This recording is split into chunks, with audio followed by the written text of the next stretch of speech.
Welcome back. It's a dose of Mel and Z. We're back. We're back, baby. finally. Yes. Season 2, episode 3. I cannot believe it. We're already episode 3. We're on a roll. We're on a roll. Yeah, we We're are. doing We great. gotta run with this motivation that we're on right now. We love it. So today we're talking about how do we manage our interpersonal relationships with mental health? And interpersonal relationships could be either anything. Friendship, lovers, family members, everything. all of that. How do we manage through that? It's been a journey for me. I can only imagine. Yeah. We know, and most of our viewers know from before, that you've had your fair share of having all these complications, being in these type of relationships, having depression and bipolar.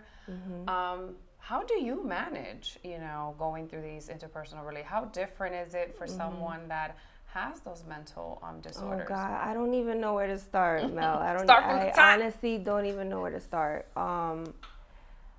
But I will to start with this. Once I was officially diagnosed with bipolar, and I'm not putting that label onto me as my whole life has changed. It's now I know how to navigate my life. Okay, I recognize my symptoms. I'm getting the proper guidance with my therapist, my psychiatrist, and my support system. Because let's track back, and I don't mean to cut you off, No.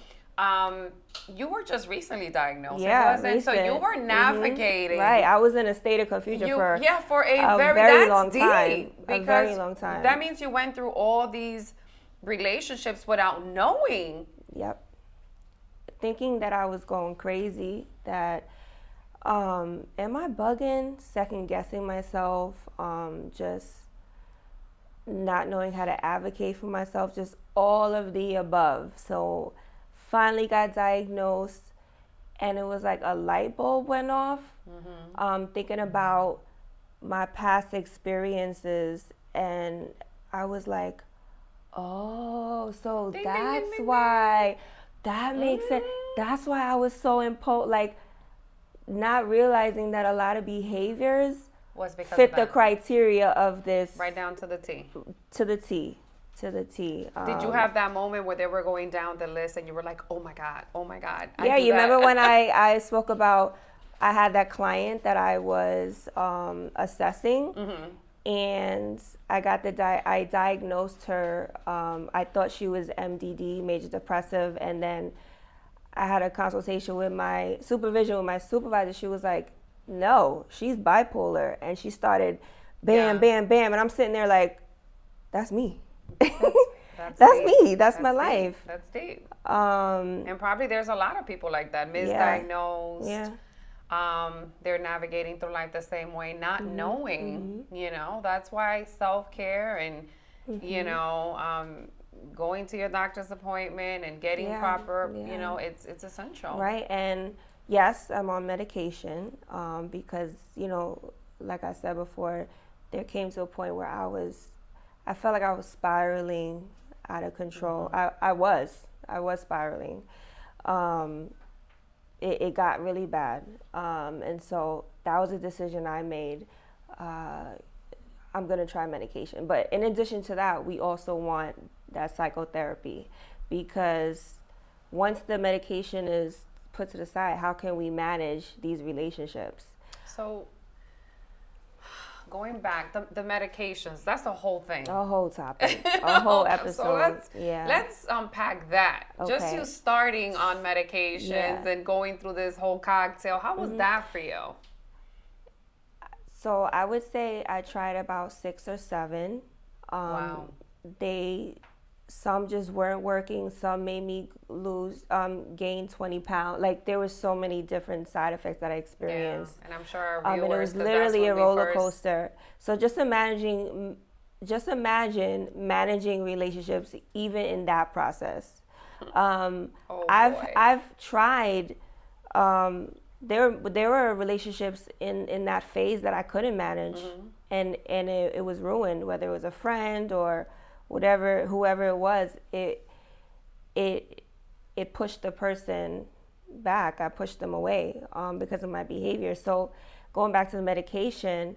But you didn't know. No, I didn't. Yeah. I really didn't. I thought the person. I was like, oh, there's something wrong with this person. Mind you, it was me. Now, I'm not saying everything is my fault. That's what I was gonna say. That's what I was gonna say. Wait, hold up. up. I am speaking about my behavior and what the part that I played. Because I'm taking accountability for that. With the medication, certain things subsided. For example, a little bit. So with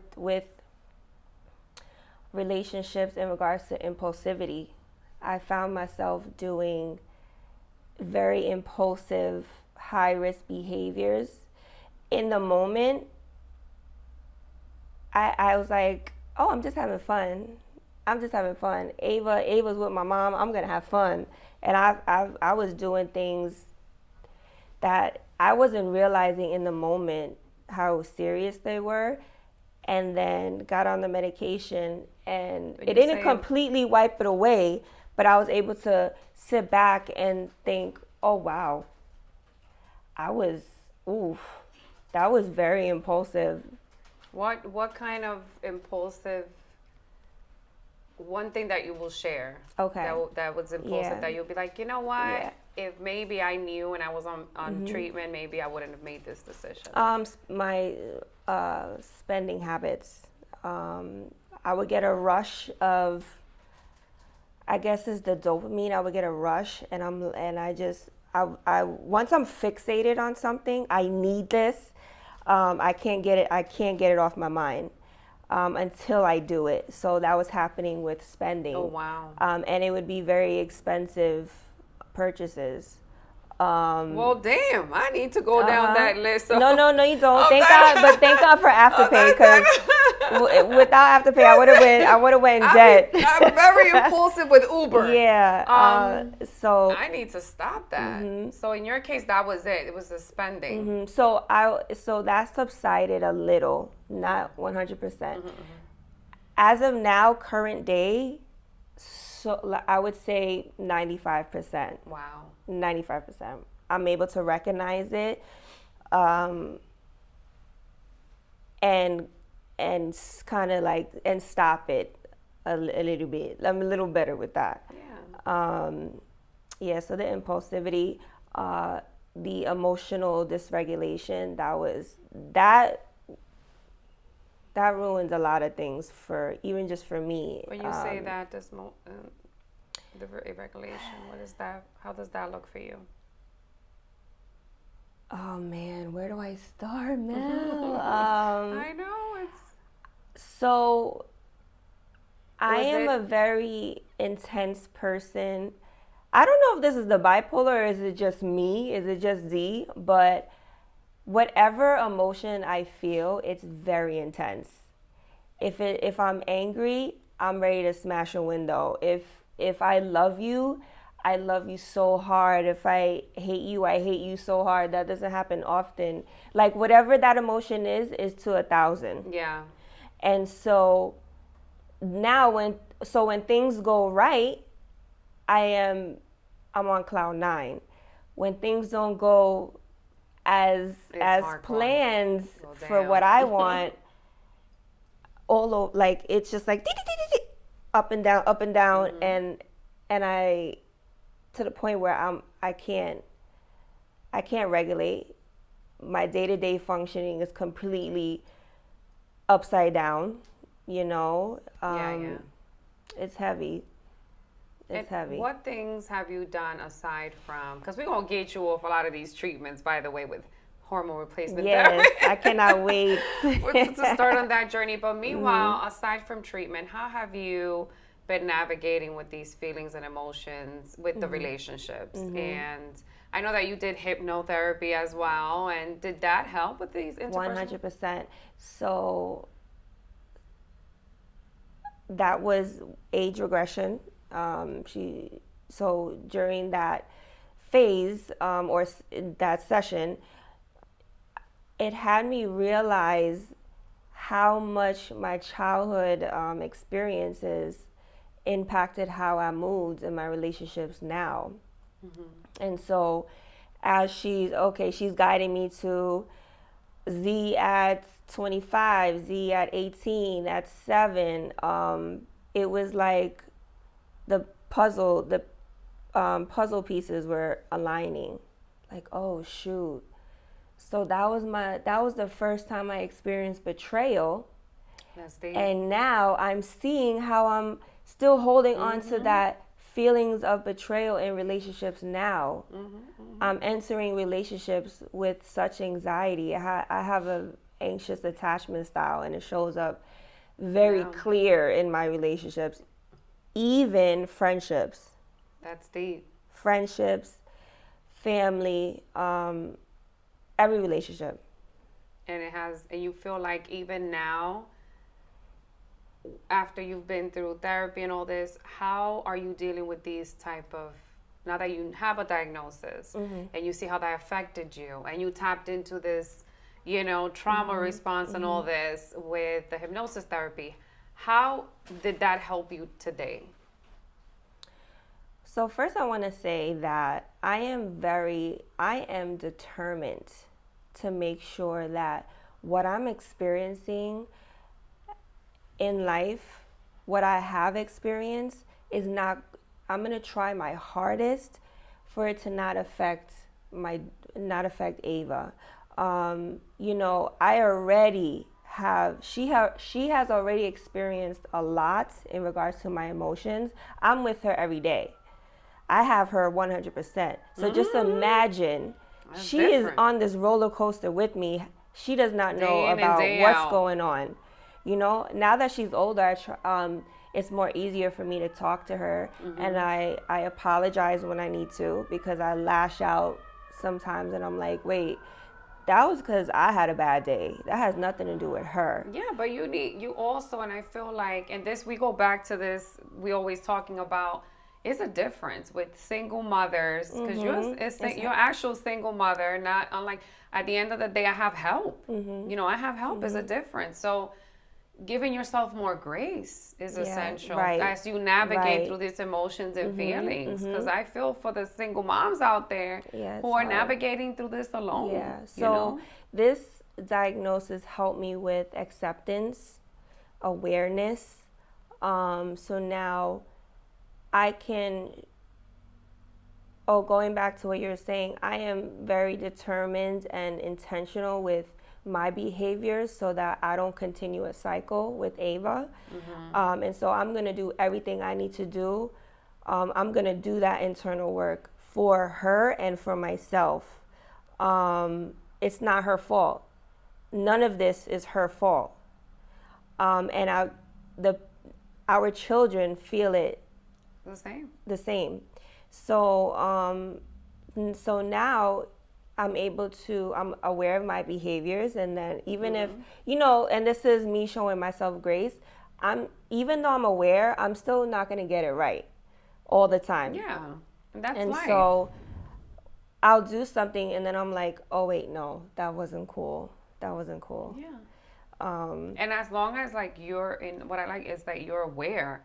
Yeah. You have self-awareness of what's happening, and a lot of people don't have that. Yeah, and that in itself is the emotional dysregulation. And I even try to tell Ava, I'm trying to teach Ava what emotional dysregulation is and how can we regulate.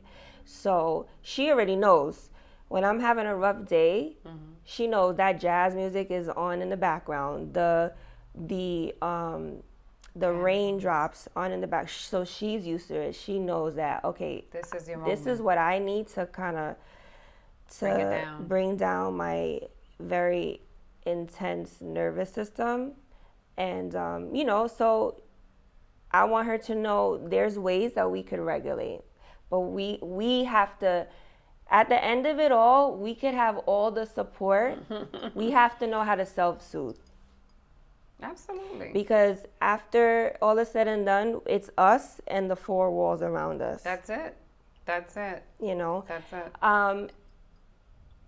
it's very hard. It's going to be an ongoing journey as a mom with regulating myself. So I'm focusing on that. I want to put my all into how can I manage this diagnosis in my households, and then I could focus more into the dating. You know what I mean? Like, I'm not in that space. I've recognized that my behavior prior was a hot mess. So now, as of recently, certain situations has happened that has gotten me it just So another. a whole right. And so now I'm like, this is my time to be still. When you say certain situations, that the loss of friendships, relationships, Yeah, situation, all of it. all of it. How was that? It's heavy. Um, I've had a few losses, friendships, and that hit heavy. I even recognize how my emotional dysregulation in those situations, I recognize that. Not saying that it was only my fault, Absolutely. but I saw my part in it. So all these situations that are happening, I've learned so much. And okay, you got to move differently. Certain people are not meant to move forward with To you. stay in your life in this. Yeah, like I need certain support, especially more now than ever. And there's gonna be handpicked people, like you Yeah, said. your circle. Yeah, Handpicked. that your circle makes you, And I understand, and I'm happy that you got to that place. Yeah, Yeah. it's still a struggle, because now that I've accepted the fact that I think I need to be still. This is What I my did. be still moment, and there's a lot of Yeah. feeling lonely in that And space. that's okay. And it's sometimes, and that's deep, because I sometimes be lonely sometimes. I feel like, but it's a good lonely. Right. Because instead of you being in a turmoil and being in a bad situation, and that's why I gave myself time, because I said, I'm going to do apps. I'm going to just stop. And a lot of us, well, what happens is sometimes is like, maybe we get bored. We're always Don't let we always boredom, want that's to what be I was in the gonna mix say. of something, right? Don't let boredom take you to make risky and Exactly. bad decisions. That's what I was doing. I'm not going to do that. I'd rather be in my home flipping on Netflix. I'm sorry. Exactly. You know what I mean? That's exactly what I was doing. I'd rather do that. And like you saw me with the video and my own Valentine's and people, and a lot of women cannot be by themselves. No. And that was me. So now I'm in the space, I'm 36 years old, and it finally clicked to me. Girl, you need to sit down and don't be all up in the mix. It's okay. And we're still going to fuck up. Right, We're still going to be more. right. But the fact that we're self-realizing this and knowing that we got to take a minute to self-love and self-care and be okay with being by ourselves. I think that's the key here, because even me, you're not alone. And I know many women and men are going through this where they have to be in a relationship and a situationship and this. They're not giving themselves time to, okay. No. What do you even fucking want? In that moment, you're not self-soothing. You are waiting for someone else to soothe yourself. And so I renovated my bedroom. I made it very therapeutic. I love it. And so I intentionally don't plan things on the weekends all the time, because I'm going to be still, do my little coloring book, listen to music, whatever I need to do to get a better handle on regulating my emotions. And then when I feel like, okay, now I'm ready to show up in a way that I'm supposed to, in a healthy way for others, then I'll be more open. I love that. Yeah. I love that for So you. it's, again, I'm always say this it's hard as hell. It's hard. But we're gonna it's one step continue at a time. So enough about me. So tell us, how have you been managing your relationships postpartum? Postpartum, post divorce, just post of it all. It's been a journey.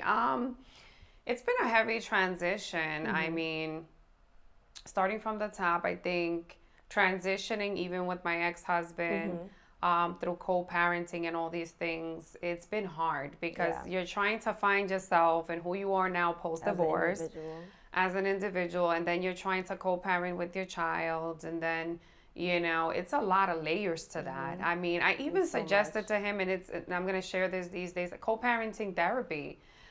Because I feel like I didn't even know that was a thing, actually. Yeah, a friend of mine told me it helped her and her situation, and I said, So why not have to be in agreement to that. I haven't received a Both response, have but to be open. Yeah. Yeah, I don't know if he's open to that, but I definitely reached out. I mean, someone has to do, the first step for the kiddos, and in order for us to give the best upbringing to Lily and the best opportunities that she can with love and care and all of the above, I think the best thing is, to have a healthy co-parenting relationship, So I definitely, that's still. I can definitely see co-parenting therapy as couples therapy again. Yeah. Oh God, it sounds like a shit show. It's a lot because now you're including the kid, and not that you want to criticize, the co-parenting skills or anything, because it's ghetto. Co-parenting, we know, is ghetto. It's terrible. It's a lot because you also have to put your feelings aside to do what's best for the child. So that's been a journey on its own, and that also has the way we act towards each other, as everyone knows, affects the kids. Of course. So for now, things are still, like they say, things are still. Still is a good. We like that. We like that. It's still. But only time will tell. Right. You know what I mean? We still going through, different type of layers through all this. It's tough. It's tough. It's tough on both parties. And how are you managing your emotions through it all? I do a lot. I mean, those who've been following me for a long time know that I do everything and anything there is to keep my. You really do. To keep my mind busy. Not only with myself, with my daughter too. So with myself, I do yoga, I do massages all the time, I read. I'm always not only reading like for pleasure, but also like in education wise, I'm always taking training, always keeping my mind busy and tapping into self-care. One thing about you're gonna get a certification. It's something. It's something, right? Yeah. If it comes out, I'm getting it. But it's ongoing. Education is ongoing, and one thing about me, I like to be the best, or try to be at the best I can be at everything. If I'm getting into something, you gotta, go all the way. If not, just don't do it at all. I hate when people half-ass and, but yeah, I keep myself busy and going into different specialties and professions. I have a handful. Yeah. So I have a lot to learn. So you're busy, keeping yourself busy. Do you feel like Lily has been affected somehow with the up and down emotions? Absolutely. And that's why I try to, again, this is why I reached out, right? Because the better we are and the better we give her like that time together, and we don't be, you're strictly down to 2 days and you're strictly down to 4, you know what I mean? All of that, it's just unnecessary. Right. And sometimes we got to be careful, because speaking back to interpersonal, we're working, a lot of us, out of a place of pain and not out of what's best for the child, so that's kind of hurtful. But even with her, you see me all the time doing things, over, which is, I know it's not supposed to be, and I know it's bad, but over spoiling her in a good way. You feel like you're overcompensating? Probably. I feel like I'm overcompensating the time that I don't get with her when she's with dad. So when I do get her, I'm like, let's go to the ice cream museum. Let's do this. Let's do that. Let's do everything. You want to jump, in the bungee jump pad. Let's do it. So I think that, and I know I got to work on that, because I also. Yeah, we all do it. We all do. I know. You know. But I definitely don't want to overspoil my child. But one thing I know about her, she's very intuitive and she's very humble. And I can take Lily to the park and she will love that. She loves the park, by the way. She'll take it over anything. Right. I hate But I know it's so much shit going on. But and I will take her to Billy Bees and she will still be the same kid. And that's what I love about her. She's like me. She makes the best out of any moment. She brings the energy everywhere she goes, and I love that. But it's been. You said, you know, how we show up in co-parenting is coming from a place of pain. And that is so real, because operating in that pain, or even not just pain, whatever that emotion you're feeling, for that other person,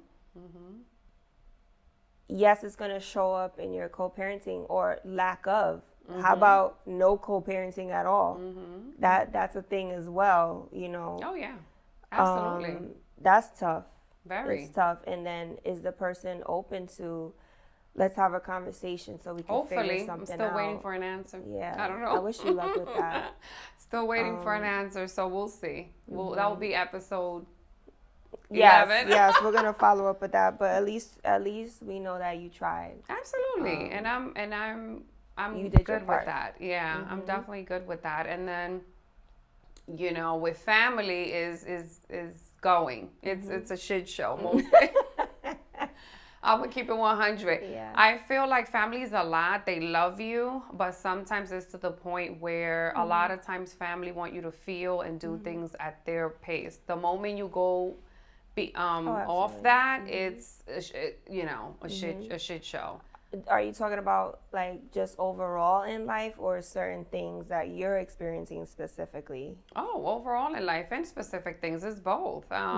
You know, when you speak of interpersonal relationships with family and post-divorce, you think you have a certain, like when I first divorced like at the beginning, you know, I came out here, I had good support from my family. But the moment that, again, I came out and said I'm gay, and I came out with it, you know, publicly, then it kind of cut a lot of, and they think you don't notice, but hello, the support started weaning off, you know, and that's okay, because you know, they're Christian, they're Catholics, but it's sad, you know, the support wasn't there anymore. So dealing with those relationships again, it was like relearning, redoing, you know, everything with them, and kind of like tapping into a like, who are you? I thought I even though they knew my whole entire existence of life, it's still, now you're like what are we supposed to do with this? Which as if you're a whole completely different person, individual, different person, and that's hurtful. That's hurtful, very much so. At the beginning, you already know I was going through it, and then I said, you know what? It is what it is. If there was other people, you know, they believe in God, you know, let God judge. Your dynamic and your love for the person that you so-called love all this entirety, it should not change. Yeah. What their lifestyle is, what they choose to be, how they choose to live their lives, it shouldn't change. Absolutely. But unfortunately, that's how unfortunately, you can't change people's minds or how they think or how you want. So as long as we have respect for each other, I've learned to come in closure with that. Yes. I'm good. So when you think about it, what emotion comes up? Like, at the beginning, anger. Yeah, okay. Because even like I told you, and I don't know if I mentioned one of the episodes, it was like at the beginning they were trying to, you know, come and pray for me and knock the gayness in, a whole intervention, like if I kill somebody or, you know. So now the relationship obviously is better, but it will never get to that place. It will never be the same. Because people are being cordial and respectful. They have to respect you. But will we have that same heart and love and, you know, comfort? I don't think so. I think it changes you. Like they show their true self in that moment. Like it's nothing changed. I'm still, because I'm bi. Well, that's the label people give it. I just love who I love. Yeah, right. But nowadays it's bi, and they're like, how you bi? How you this? And questioning my sexuality and just questioning everything. And it got to a point where I have to step back from the family for a minute. And they will lose me, obviously, if they continue with this shit of being disrespectful. You know, so now we're respectful. Now we have gotten Good, to that good. point. Yay. Yeah, now we have gotten to that point, and so I'm happy about that. Good. I'm happy. Now, in relation, That's a whole nother. oh boy, we need a whole episode whole for nother that. thing. At the beginning, when I first divorced and I was going through all this hurt and pain and postpartum, because postpartum goes up to 4 years. Yeah. So I was still going through my ups and lows. I was going out a lot. I was drinking a lot. I was doing a lot of cannabis. And Yeah, me too. yeah, I was. It was a shit just show. Doing a lot of everything. It was a shit show. So I wasn't really connecting. Like I said in the other episodes, I felt like to other people. yeah, Yeah. I felt like the dating scene from 10 years, you know, come back and you start dating, being in a gay relationship. Because when I'm in a heterosexual, yeah, it's different. But coming back into the, you know, gay world, so I'm like, what happened? What the hell? So you already know the situations I was having with the nurse and the lies and I'm like, what is happening? And I don't feel like I was connecting. Yeah. Like I was connecting. And at the time, I don't think I wanted to connect because I was lost in my own. So again, it goes back to, you got to take accountability because now you look back at it. Am I ready? Am I Yeah. ready to? Was I ready for anything? I wasn't ready for shit. I just got a divorce. I was going through a whole lot. And obviously this is why, because just accepting the fact that I am not my best self right now, and absolutely. that is okay. Absolutely. It's okay. That's okay. So I was going through that and going through those experiences, and now I can say like what you said, like I gave myself, I'm gonna sit still. That's where you see me more at home, clicking on Netflix, just spending, you know, quality time with my daughter because I don't have the time or energy. I think that sometimes you have to sit still to kind of let things just go organically and naturally. So we're sitting still. We're sitting still. We're sitting still and focusing on our just building and thriving in all aspects of our lives. With our daughters, with our, you our know, podcasts, everything. Focusing on school, if we do decide to go back to school or not, or our jobs are thriving, you know, everything is good. So I think when you take out the focus so much out of putting so much energy into relationships that you weren't really receiving also, right? I think that's when you could refocus your energy and help you with what you have on hand. And I'm grateful for that. Absolutely. Just great job, great people that love you. Like you're saying, rebuilding your circle, your friendships. That's another thing. That's a whole nother thing And with the friendships. You know, although I still have a lot more work to do internally, but I've noticed a shift in how I show up at work. I'm more focused.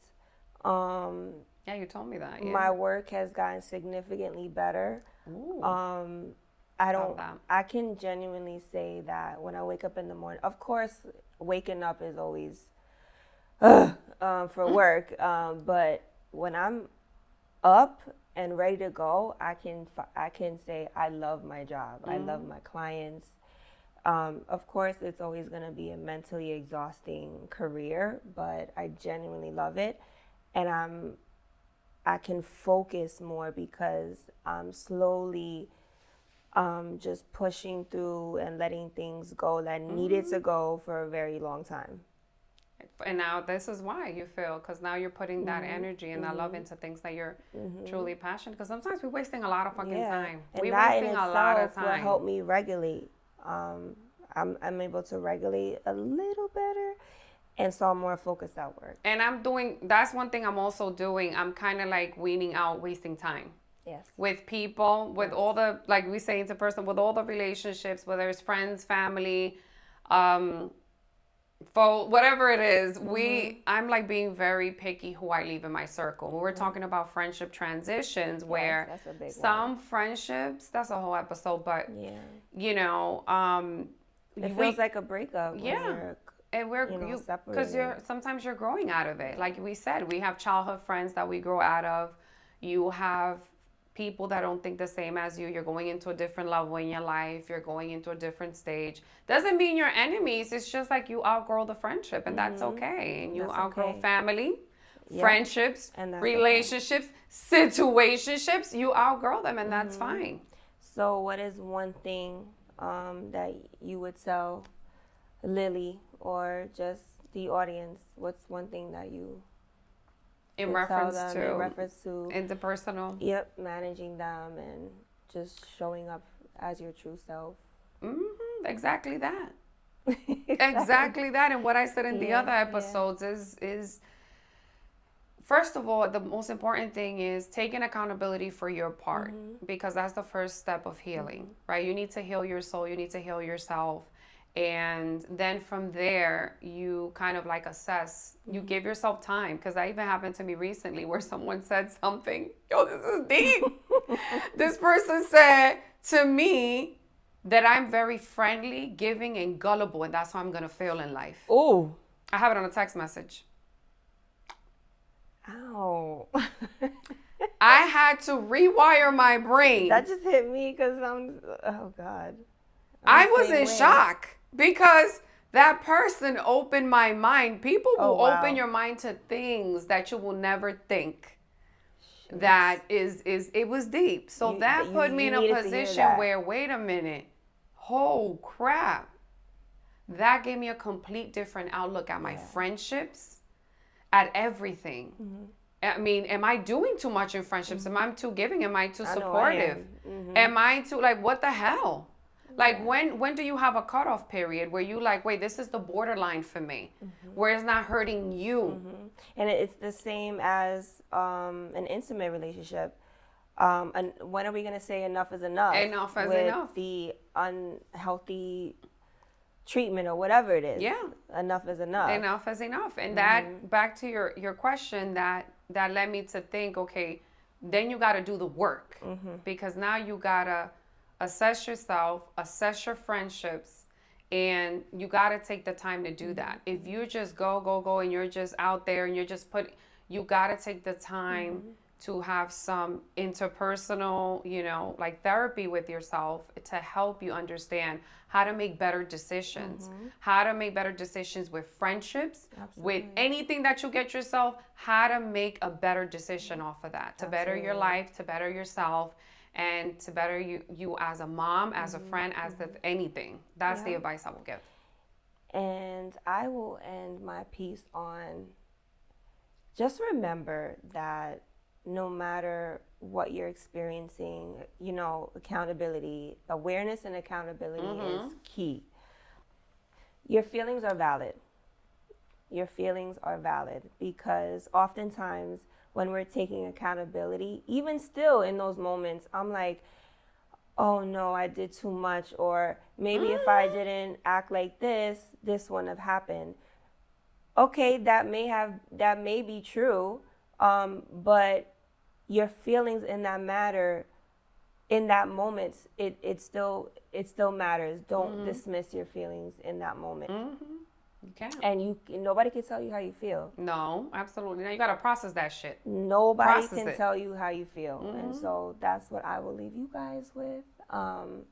So yeah, it's a lot. It's a lot to unpack. And this is we need a whole episode from this. And I know you have, we spoke about how it affects us and interpersonal relationships with kids and just everyone. But I know you have a friend that specializes on how this can affect, postpartum with bipolar. How can it affect our children? Yeah, stay tuned. We have a special guest coming in the near future. She's a child psychologist. And how do we navigate helping our children with their emotional dysregulation after a separation? Yeah, it's tough. Stay tuned for that. Stay tuned, you guys. Thank you so much for being with us. Thank you. Season 2, episode 3. Yeah. Tune in for episode 4. Thank you, guys. Have a great day. Bye. Smell and see.